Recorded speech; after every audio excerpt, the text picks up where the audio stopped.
How to make birria tacos. Yummy. You should screenshot the ingredients because it is kind of long. I seasoned my meat and let it marinate overnight. Fill a pot with water and then you're going to boil the water. You're going to add your chipotle peppers and adobo inside the blender.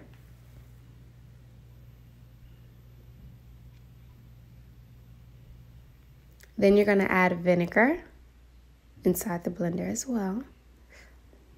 You're going to add crushed tomatoes. I actually used the whole can inside the blender. You're going to add garlic. You can do garlic cloves or minced garlic. You see what I did inside the blender. You're going to add dried oregano inside the blender. You're going to add ground cumin inside the blender. You know it. So that boiled water, you're going to put the peppers in there. Then you're going to turn the stove off. Don't forget. You're going to soak them for 15 minutes.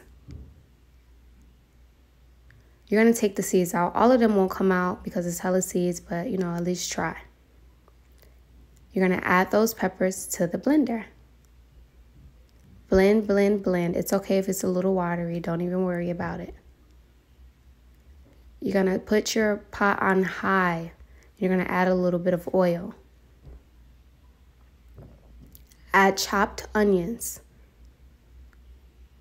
You're going to saute the onions.